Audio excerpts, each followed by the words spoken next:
Alright, man, welcome to the intro for Crrow777 Radio episode 70. And Jason Lindgren is with me. We're going to talk about the eclipse and many other things.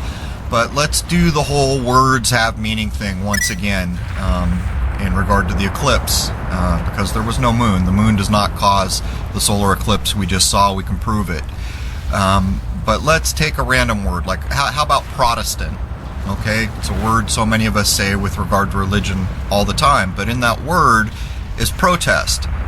So there is a meaning that most of us overlook all the time because we just say the word out of habit, out of the way we've been taught to say it, out of what we learned in school, out of any number of things in our life that influence the way we use language. But if we take a minute to take apart that word, we recognize right away that supposedly the idea of protest was put into it. If we look back at the Protestant Reformation or the supposed history of the Protestant Reformation, we begin to see the protest idea. But let's move this all back over to the sky. We are told that the moon is coming in between our point of view and the sun when the eclipse that most of us just witnessed and that we've all seen endless video on happened. Truth is, it's not the moon and we can demonstrate it, but let's take a look at the words. We are told it is a new moon. Words have meaning. Why is that word new used? New has a meaning. It's not the same old moon, right, that we see all the time. As a matter of fact, when the early phases past new moon start to happen, the moon is referred to as a young moon. Well, why? Moon's been in the sky since Lord knows when. It's the same old moon, right? Well, apparently not. Apparently we get a new moon, and then we have a young moon.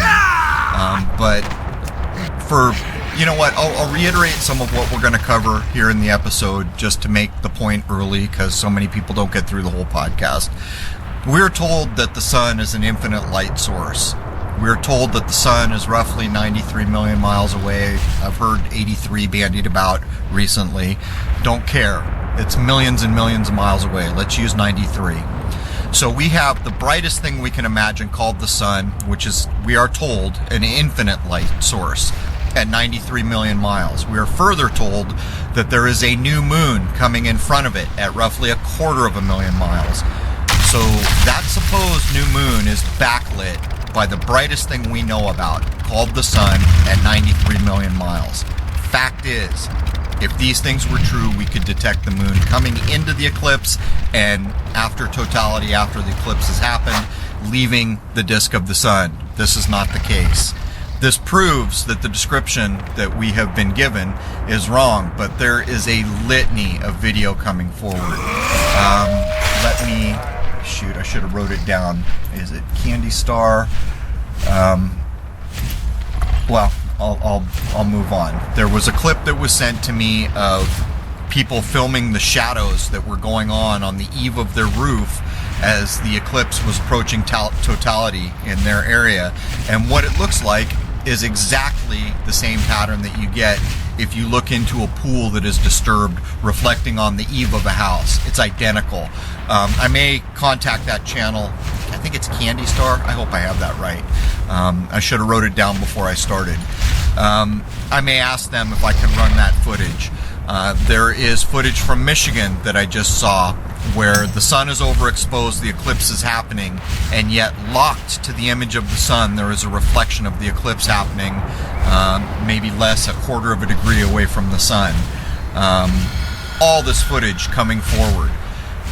What's going on here is, before we reach the digital age, when things like this happen, we were pretty much at the mercy of going into our television or opening a magazine and getting whatever we were going to be shown. Well, the times have changed. We can all observe these things. We can all get digital video now, and we can review them endlessly.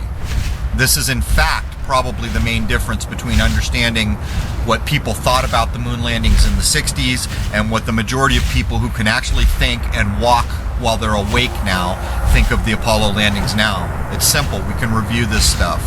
We're not fooled anymore. We don't just get the 3 seconds or 5 seconds run on television with no way to record and have to take the word of what's happened from the men in the white lab coats. But there's another thing about the digital age.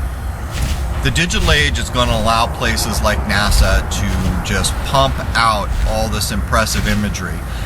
The last couple clips up on my YouTube channel take apart digital images. But there's the other side of that, which I am demonstrating for people, is that now that all these digital images come out, it is not so easy for people to fake it now. Even if they wanted to bust their butts and put every bit of effort into creating digital imagery, faking digital imagery, there are people out there who can jump in and start to detect that it's been faked. Truth is that most of it is so damn simple to take these digital images and demonstrate that they were faked. In most cases, it's as simple as opening it up in Photoshop, opening levels and jacking the levels up one way or the other. And you can see all the editing artifacts. My point is this. If we take the time to look at the words that are describing an event, we will learn things. If we observe these events, we film these events, we look at the footage that others get of these events, and we scrutinize them, bringing common sense to bear and measuring it against what we've been told, a whole new picture begins to emerge. As we move into the digital age, we are going to be flooded with data. Point here is, for those who will take the time to scrutinize what we're being shown, a truer picture will emerge. Hopefully in 10 years from now, maybe we can live in a different world where we actually understand where it is we exist, where we actually understand a truer description of what space is, where we actually understand better what is going on when a supposed solar eclipse happens. Because I'll tell you something, right now you do not know these things. You may have ideas, you may start to be challenging these things, but the truth is we don't even know where we exist. And the real shame in that is if you don't know where you exist, how the heck can you know where you can go from there? Anyhow, this is a great episode, episode 70, covering the eclipse and other things. Let's jump in with Jason Lindgren, man. Cheers. All right, man, I almost forgot. Candy Star is the channel that is running the water reflections being generated by a eclipse nearly at totality. And then there is another one called, give me just a second here. Anonymous Individual is the other footage where we see the reflection of the eclipse, locked right next to the sun. And I did work to demonstrate it can't possibly be a lens flare. And believe me, my work on the lunar wave made me a bit of an expert. You will see lens flare in the video, which helps, but you will notice that the image he is filming is locked to an overexposed sun. The time is known, it's been looked up, and apparently the phase of the eclipse of the overexposed sun in that clip would be matching the reflection or whatever that is that we're seeing. Maybe another object, who knows. But anyhow, let's jump in with Jason. All right, man. Welcome to Crrow777 Radio Podcast. This is episode 70. I have Jason Lindgren with me. We are going to talk about the eclipse. We're going to talk about a lot of stuff. We're going to try to get Randy from Houston in on the second hour. Don't know if that will work out. But nonetheless, Jason, maybe we should open up with a sing-along here. I'm being followed by a not moon shadow. Not moon shadow provable, not moon shadow. Anyhow, welcome, man. Hey, interesting topic we got going on here. Everybody had eclipse fever all day. Well, I mean, they ramped this crap up for months and months, didn't they? It almost, I want to go back and look at that old song Black Hole Sun to see if I can relate it to this event. I mean, I can't remember an event getting this much media coverage. Can you? No, I mean, it was pushed everywhere. Just everywhere on Facebook. Google had their logo changed, and just article after article after article. Every business I went to, I mean, they really pushed this hard, and I was just like, okay, is this that big of a deal? Well, it's message control, isn't it? It was on TV. There were all kinds of programs running it live. We'll get into the Nonsense Nova program that ended up opening with the Trump nonsense. They preempted the eclipse information and took up half of their special with the Trump nonsense, but we'll get into that when we get to your bullet points. How was the visibility down there in Baton Rouge? It was only about 35%. I tried to check it out, and it really wasn't all that exciting. Like, I couldn't tell too much here. I put sunglasses on and then looked through my car came factory with tinted windows slightly, so I was able to look at it without killing myself, but it really didn't look like that much here. We're just too far south. Well, I was actually talking about the jet spraying, but I will mention during near peak of the eclipse, and I will preface what I'm about to say, you shouldn't go out and stare at the sun if you're new to it. It's a bit like a baby eating a jalapeno. Don't do it. You want to eat jalapenos, you work up to it. The sun is no different. I have sun gazed in my life. Now I will say what I was about to say. When I reached about the max eclipse, I stared straight into the sun till my eyes focused, as, I don't know, we were 60-some% covered by what we were told is the moon, which is not the moon. And it was a bizarre thing. I have stared at the moon, or at the sun, many, many times, sun gazing. And there was a strobing effect. And I heard other people who did what I did, and they said the same thing. You know, because you start to question, is it just my eyes doing this to it? But other people got the same experience with a naked eye, sun gazing view, where you stare for about, I don't know, 10-15 seconds till your eyes actually acclimate to the brightness. You focus in, you can see the eclipse going on, and the sun was just like strobing in the most bizarre way. But anyhow, what I meant to ask you was, did you have a lot of jets spraying up your sky down there? Oh yeah, they started a few hours earlier, and totally, like, I was looking through layer upon layer of crap when I saw it. Maybe that made it easier to look at too, but tons. Yeah, it was not easy to see. Yeah, you know, I was almost, at one point I didn't think I was going to be able to shoot, and then I started rethinking it, thinking maybe I could make this to my advantage somehow. I posted on the forum on Crrow777 radio because I knew a lot of people were going to shoot there talking about this idea. But the strange thing is, about 4 hours roughly, something like that, before the eclipse, they started trailing across the ecliptic, or the path the sun and the supposed moon take. As we were getting into the eclipse, one or two high-altitude planes came by, sprayed a very non-persistent trail, and then the whole sky smudged out really, really quickly. But the irony here is, while I battled with debris from jets the whole time I was filming, within under an hour of the completion of the eclipse, we had blue sky here. Oh, and by the way, Richard 205 Maria told me a similar tale up where he was. He said he had real trouble shooting because of the debris and cloud cover, and he said as soon as the event was over, very quickly their skies cleared up. And, you know, I know you don't go on Facebook, but I do, so I was checking just what other people were posting and saying, and this seemed to be a very common thread. A lot of people saying tons of chemtrailing.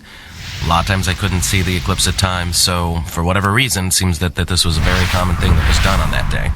Well, you've got to realize, with the amount of coverage from jets that we had leaving debris in the air, it really messes with your ability to film. First off, focus becomes hard. Getting your ISO right becomes hard, because sometimes it will be very thick coverage and then it'll thin out, and that messes with your image and your ISO settings. But to top it off, basically what's going on is they're filtering light.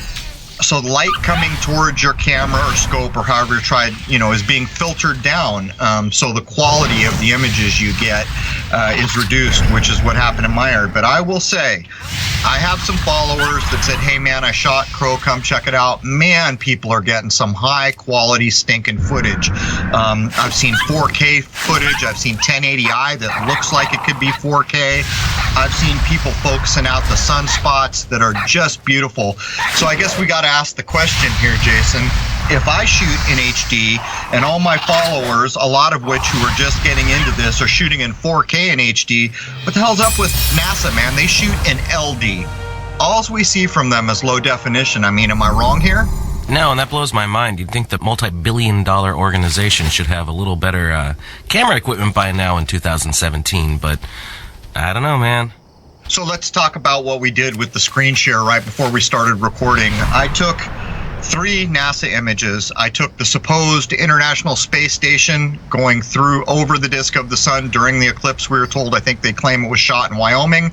I took the ISS in front of the sun, a supposed snapshot from the ISS of the shadow of the eclipse on the globe, and the new announcement that Mars has snow image. I took all three, and I just shared screens with Jason to show what I always do, fun with levels, which shows fraud every time. And I took apart each of those images. Not only are they all low resolution, but basically the International Space Station, in the article that Jason sent me, claims it takes years of planning and luck and all this other nonsense to catch something transiting in that way, which is complete hogwash. They basically cut and pasted images and pasted them over the sun, and the whole image of the sun itself, while it is a real image of the sun, it is also constructed, cropped, and edited. The image from the supposed ISS of the shadow of the eclipse on the Earth is one big fabrication. I just showed Jason that. You can see the edit marks all over it, and then of course anything from Mars. I don't even need to look. There are no images of Mars in the way they're showing us. But I mean, what was your reaction, Jason? Have you ever seen someone take apart an image like that? I just started recently trying to learn about those sorts of things, because I mean, this is what we're always finding, and you're one of the biggest ones I ever saw discuss these kinds of things, especially before I knew you. But yeah, what you did was so obvious that this is just not even great cut and paste jobs. They're just putting things together, and of course it looks fine when you're just looking at the picture on a website or something. But when you do exactly what you did, you dropped it in and just started changing levels, all the fingerprints of tampering just show right up immediately. Well, in the case of the ISS going over the eclipsing sun, it's a real tell because there's sunspots there. The sunspots actually have a dark hue and a gradient to them, so they would fall apart more quickly when you begin to screw with levels. And what we see is a cut and paste job of little, black ISS images pasted in all the way across. Not only that, we're told anything in low Earth orbits going over 17,000 miles an hour. I have filmed plenty of things transiting the moon that cross in less than a second. Anything going at these speeds would cross in less than a second. I have even seen what was supposed to have been the ISS, or that object that we see up there that they call the ISS, cross the moon optically. It happens in less than a second. And so now they're pushing a video out of this event, and it shows this meandering, slow little ISS going across the sun. There's a few problems with that from a technical standpoint. First of all, you'd have to be shooting, 90, 100 frames per second. I don't know how high the frame rate would have to be for you to be able to slow that down and get a smooth little transit like that. But the truth of it is if you actually could film what they are describing to you, it would cross the sun in less than a second. And I know this because we're being told the apparent width of the sun is the same as the moon. Of course, that's supposedly how the eclipse works. But anyhow, Jason, do you want to get into things here? We got quite a bit of ground to cover. Yeah, so why don't we talk about the footage you shot? What do you think about the quality of the images you got? And did you see anything that jumped out at you in your own footage and what you were seeing that was weird? Well, I got one camera, was able to catch the whole event. It was a full spectrum camera. Anyone could go look at the clip that I posted on August 22. But the quality just isn't what it could have been because of the jet spraying. This became real problematic because of where I had to set my ISO levels and aperture and stuff like that. Well, ISO in this case, because what I wanted to do was try to show transparency to the disk that is covering the sun. Unfortunately, I don't think I'm going to be able to do that with the images I got. The other one was shot with a telephoto, and again, the ISO. It's not quite overexposed, but it's on the verge of being overexposed, trying to peer through the debris the jets left. Now, with a lot of these things, there's always a bunch of numerology that goes in, and this eclipse was no different. And how much did you break it down, and how much do you think that ties into the couple of little announcements we found being made at the same day to coincide with all of this?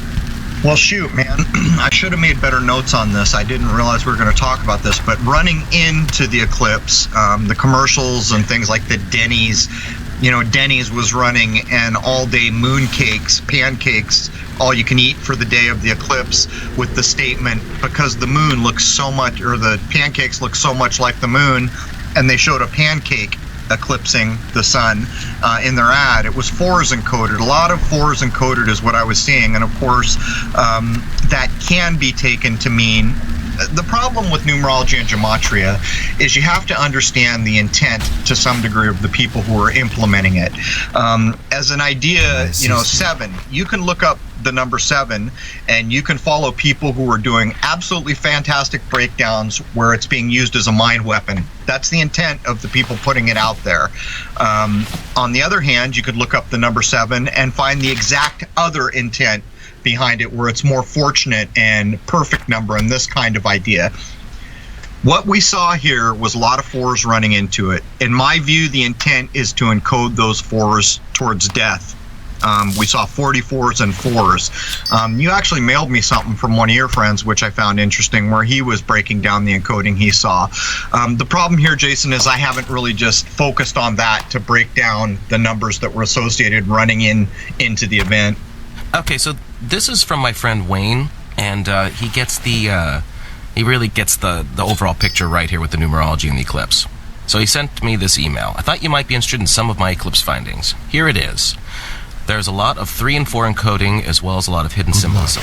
First, the path of totality travels from west to east, Masonic symbolism, with the last North American view being over Columbia, South Carolina, also highly symbolic, on the 34th degree parallel, 3s and 4s again. During the eclipse, there will be 4 planets visible in the sky: Mercury, Venus, Mars, and Jupiter. As Crow pointed out, the double 4 encoding is heavy. Double 4s are the number of the master healer. 4 is also associated with Mars. My predictions based on these facts are as follows. First off, it is possible that something unusual will be visible in the sky near the position of Mars. Or second, there will be a big announcement regarding the planet Mars. Or third, seeing as how Mars is the god of war, there may be a false flag somewhere on or near the 34th parallel within near time frame of the eclipse that may be a precursory event leading into a conflict. The master healer encoding may be metaphoric of being united against a common threat. I hope I'm wrong and nothing comes of it, but eclipses have historically been harbingers of doom and gloom. And he did nail it, didn't he? He sent me this beforehand. He frickin' hit the bullseye with part of that, didn't he? So why don't you just go ahead and run right into the second bullet point here. And I'll preface, I had mentioned in my last podcast that on the eastern seaboard they were going to run a special on public broadcasting. Turns out I recorded that to see what kind of message control they were putting around the eclipse, and the whole first half of it was preempted with Trump nonsense. Go ahead, Jason, take it away with Trump nonsense. Okay, so the first thing that got announced on that day is that President Trump announced a strategy for resolving the nearly 16-year-old conflict in Afghanistan. Now, I watched the majority of that video just to see if I can get anything out of it, but it was incredibly flowery, over-the-top language that said absolutely nothing. There was no mention of the number of troops to be committed, not even in a ballpark figure, no specifics at all. So it was just kind of like a, we're going to do this kind of thing. Trump spoke about his intuition, how when he first got into office, that he wanted to pull out and get everything out of there, but then as things have gone on, he's seeing things in a different light, that kind of thing. But that's all he really said. So it was kind of a nothing speech, just, we're going to keep doing what we were doing for the past 16 years, but we're going to do more of it. Well, I mean, anytime you see a presidential announcement in conjunction with a huge news event, you understand something is going on. As we mentioned earlier, I can't remember a bigger news event running, up to an event than the eclipse. And again, your friends pointing out all these kind of truths where that people used to think bad things were going to happen, and aggression and the war planet Mars. Well, that's exactly what this plays into, isn't it? First of all, it gets people's mood and mindset back over into aggressiveness, into war, into terrorism, into all this nonsense that gets constructed. So here we have the President of the United States constructing the perception that during an eclipse there's doom and gloom. But then secondarily, the prediction your friend made about aggression and the war planet Mars, I mean, it kind of fits this whole thing, doesn't it? Absolutely, it totally does. And of course, the second thing that got announced was directly involving Mars. NASA announced that they found snow on Mars. So there's no getting away from these things. When you can make predictions that come this close, you're doing something. You need to be able to do it over time. It would be nice if other people could do it in conjunction with you, but you know, there's something here to be looked at. And again, you know, I took the Mars images. What was it? Snow on Mars, the ridiculous thing they're doing now, where they're trying to get people to imagine a planet that doesn't exist in the way that you've been told it exists. They're trying to get the seed planted in your mind to make it more like this place we live. Oh, it snows on Mars. So you're fabricating these mental images, and it's all based in nonsense. And again, I took the images of Mars and did the same thing with levels. It's all constructed imagery. There are no real images of Mars from space. They do not exist. But anyhow, back to you, Jason. And then I found a third event that Matt Landman had actually put out.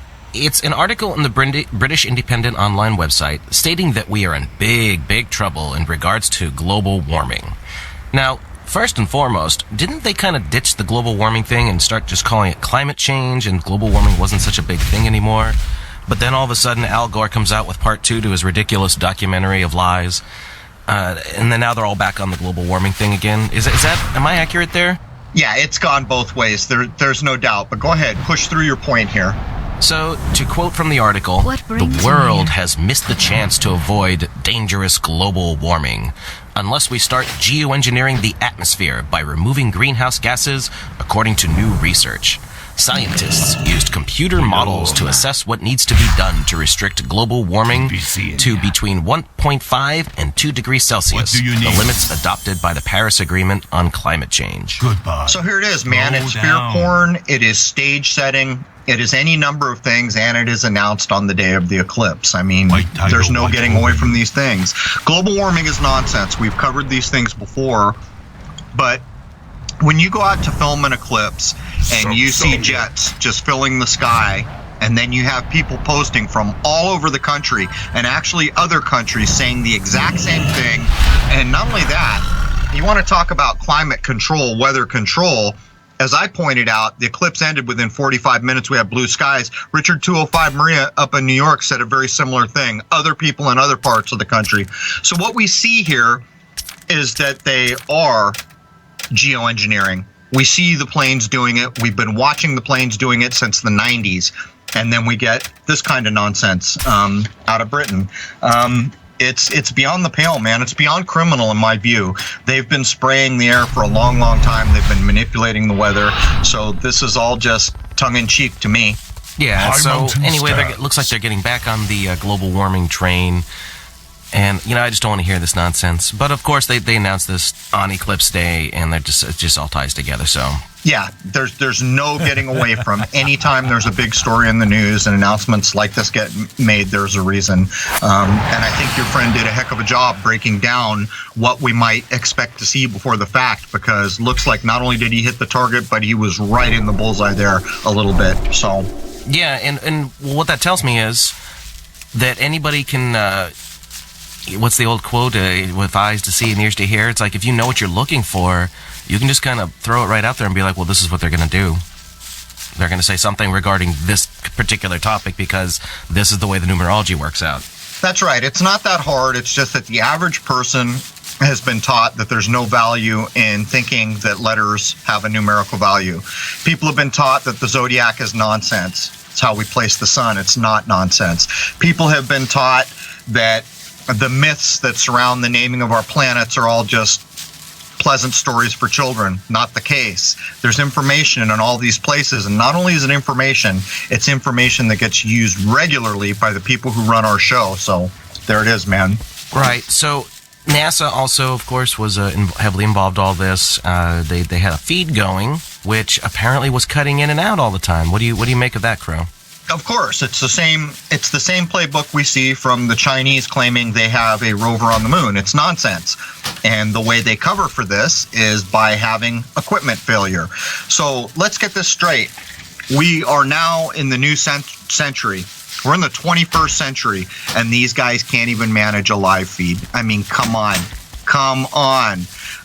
If you hold a common standard to all the things we're told by space agencies, you begin to see the construct that it is. It's all message control.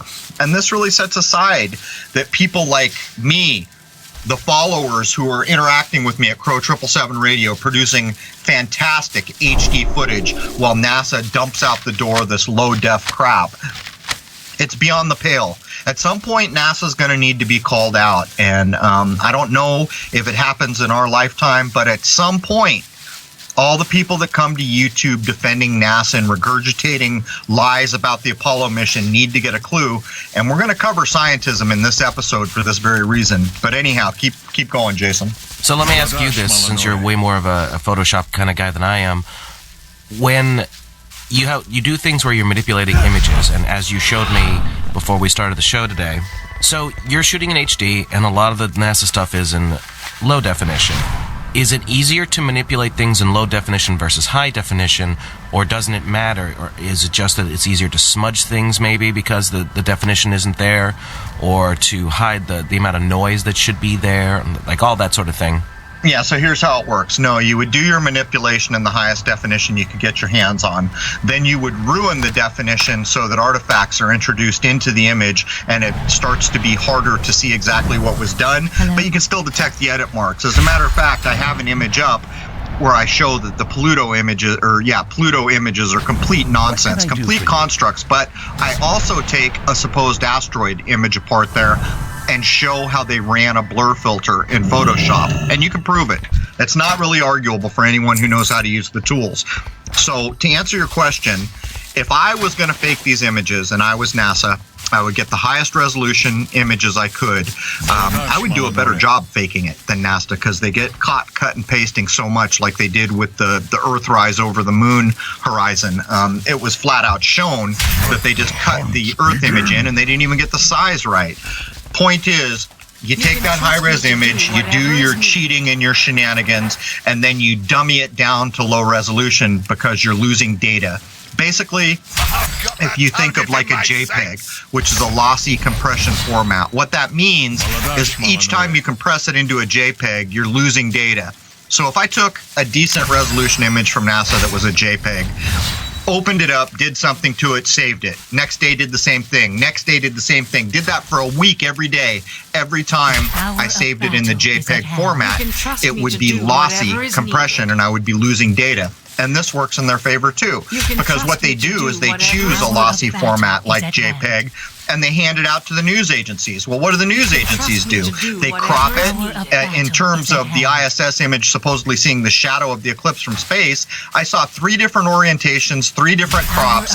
So that means each one of those people took a JPEG from NASA, changed it, saved it, and lost data while they did it. You see? Absolutely. Yeah, it's a hell of a thing, but it doesn't really matter. You can still demonstrate with these sawtooth kind of edit compression marks that there was manipulation done. And the way I demonstrated it to you was by taking a Canon and a Nikon image of my work of the eclipse, running levels on it to show you what you expect to see, and then doing the same thing to the NASA junk. So, Jason, I know you just got a text, and it looks like we're going to be able to get Randy from Houston in here in a few minutes to talk to us, which I really wanted to do because he was out, and as everyone who's followed me knows, he shoots through the telescope. He's captured the lunar wave a couple times. But I want to get this into the first hour, so before I get sidetracked, I'm going to address a few things here. As a stagehand, a roadie, back in the 90s, I was around stage lighting a lot. Lighting directors, people building or rebuilding lights, the actual operators and the guys who set up lights, I learned a lot. This got me thinking back in the day when I was in San Diego, and it just kind of fell by the wayside. But when they started to announce during this eclipse the width of the parent shadow that was supposedly going across the Earth, I got to thinking about it again. So I jumped in and I began to look at what's accepted by light physics people, or the physics of light. I'm going to read something to you which is lifted straight from one of these places that talks about the laws of lighting and the laws of shadow with different types of light. And this is accepted as hard, cold, unmutable science. Here we go. Adjustable shadow size works only with shadows coming from a point source, such as a spotlight. If you were using a directional or infinite light source, which we are told the sun is, they would always make shadows the same size as the object casting them, regardless of position. The reason I'm bringing this up If I take a spotlight and I put it on a person and there's a wall behind that person, the shadow will cast a certain size. If I take the spotlight closer to the person, the shadow of that person on the wall will grow. What's being said here is that a directional or infinite light source, which we are told that's what the sun is, that's what the claim is that the sun is, so I'm accepting science's explanation that the sun is a directional or infinite light source, they would always make shadows the same size as the object casting them, regardless of position. If we were to take this hard cold science that I just regurgitated to you as true, that would mean that the shadow we saw from this eclipse, we are told, is 70 miles wide, which means the object covering the sun could be no more than 70 miles wide. That's what it means, okay? But there's more. Whenever you look at the NASA drawings or the space agency drawings of the orbital model